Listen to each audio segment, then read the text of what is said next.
Welcome back to our training series. In this module, we're going to focus on troubleshooting and addressing common issues that you might encounter when performing the INSTI Multiplex HIV-1, HIV-2 Syphilis Antibody Test. Understanding how to handle these challenges is crucial for ensuring accurate results and maintaining the reliability of the test. Let's dive in. One of the first issues you might encounter is insufficient blood collection. If you don't collect enough blood, the test may not work correctly, leading to invalid results. Let's review the proper technique for collecting the blood sample. A common mistake is not pressing the lancet firmly enough against the fingertip. This can result in a small or incomplete blood drop. To avoid this, make sure you press the lancet firmly against the side of the fingertip until you hear a click. Once you have a full drop of blood, quickly use the capillary pipette to collect it. If you're having trouble collecting enough blood, you can gently massage the finger to encourage blood flow, but avoid squeezing too hard as this can dilute the sample with tissue fluid. Another issue you might encounter is air bubbles in the pipette. Air bubbles can prevent you from collecting the correct volume of blood, which may affect the test results. To avoid air bubbles, make sure you hold the pipette horizontally and gently touch it to the blood drop. Allow the blood to flow into the pipette naturally and avoid squeezing or forcing it. If you do notice an air bubble in the pipette, discard the sample and collect a new one to ensure accuracy. Sometimes you might find that the blood sample or solutions do not fully absorb into the membrane. This can happen if the sample well is not used correctly or if the membrane is blocked. To prevent this, make sure you add the blood sample and solution slowly and evenly into the sample well. If the liquid does not absorb properly, gently tap the membrane unit on a flat surface to help the liquid spread across the membrane. If the membrane still does not absorb the liquid, the test may be defective, and you should start with a new kit. Another common issue is the appearance of faint or unclear dots on the membrane, which can make it difficult to interpret the results. A faint dot can still indicate a valid result, especially if it's at the control spot. However, if the dots are too faint to be seen clearly, this could be due to insufficient sample or improper handling of the solutions. Make sure the solutions are added correctly and that the test is read within the recommended time frame. If you're ever in doubt, it's best to repeat the test with a new kit to ensure accuracy. If you complete the test and see no dot at the control spot, this means the test is invalid and cannot be interpreted. An invalid result can be caused by insufficient blood sample, improper handling of solutions, or a defective test kit. It's important to identify the cause to prevent the issue from recurring. If you encounter an invalid result, discard the current test and repeat the process with a new kit. Make sure to follow all steps carefully to ensure a valid result. Here are some common questions we receive. What is the window period for testing for syphilis? The window period for syphilis is approximately 6 weeks. However, our recommendation is to conduct INSTI testing 90 days after exposure.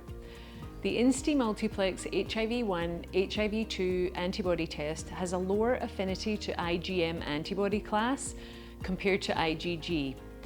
Patients in the early primary stage of syphilis infection may test negative for T pallidum antibodies with INSTI Multiplex, hence 90 days is recommended to ensure the most accurate results. When will HIV be detectable in the blood with INSTI?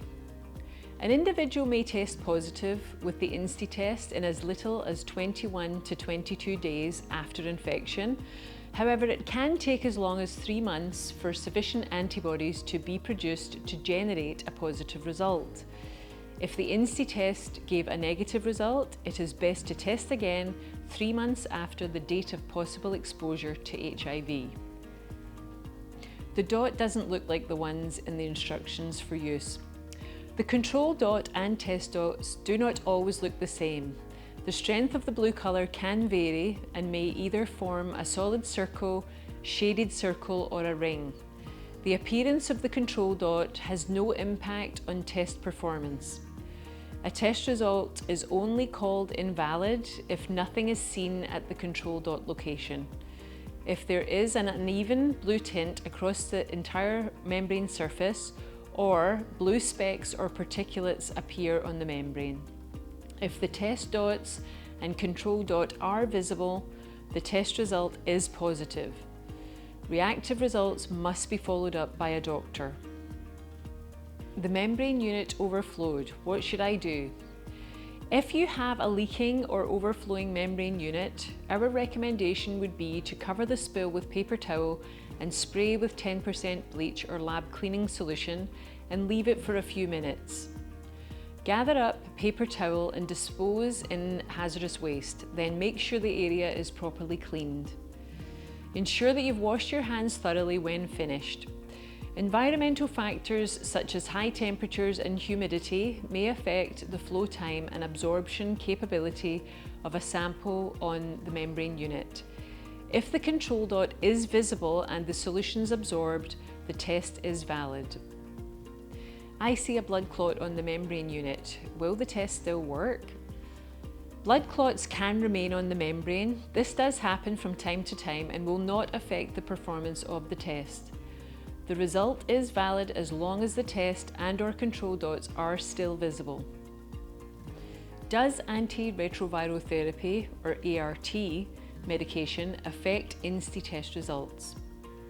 ART is normally a combination of at least 3 antiretroviral medications combined in a single pill that interferes with the growth of HIV by preventing it from multiplying, making more copies of itself within the body. When ART is taken, HIV antibody levels decline over time because of the low level of viral stimulation for antibody production. For this reason, the INSTI test may produce a faint test dot or even a negative result. This is why we have an ART limitation in our package insert, which says, patients that are on long-term antiretroviral drug therapy may give a false negative INSTI HIV-1, HIV-2 test result. The test dot was barely visible. Is this still a reactive result? The appearance of the test spot may vary in intensity and uniformity from a clearly defined solid blue spot to a non-homogeneous spot of different intensities of blue.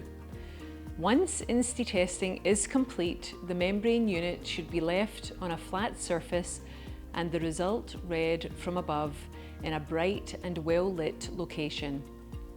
Result interpretation is straightforward and does not require additional lighting or magnification. Lifting or tilting the membrane unit or shining a flashlight on it is not required. If the test spot and control spot are clearly visible and blue in colour, the test result is reactive and venous blood must be drawn and sent to a laboratory for confirmatory testing. If the test spot has a visible blue ring and a control spot is clearly visible, a reaction has occurred with the recombinant antigen on the membrane. The test result is also classified as reactive and venous blood must still be drawn and sent to a laboratory for confirmatory testing. Failure to identify a positive individual, especially for HIV, is very serious. Review the document attached to this module to find the answers to all the frequently asked questions. If you encounter any issues that you can't resolve using these troubleshooting steps, bioLytical Laboratories offers technical support to assist you.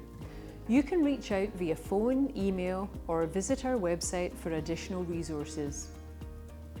It's important to seek help when needed to ensure that you're performing the test correctly and providing accurate results for your patients.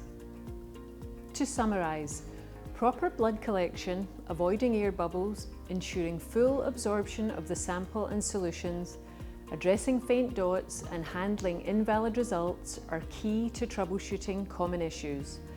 By following these guidelines, you'll be better equipped to ensure the accuracy and reliability of the INSTI Multiplex test. Congratulations on completing Module 4. You now have the tools and knowledge to troubleshoot and resolve common issues that may arise during testing. In the next module, we'll focus on quality control and best practices to further enhance the accuracy of your testing. Thank you for your attention, and I look forward to seeing you in the next module.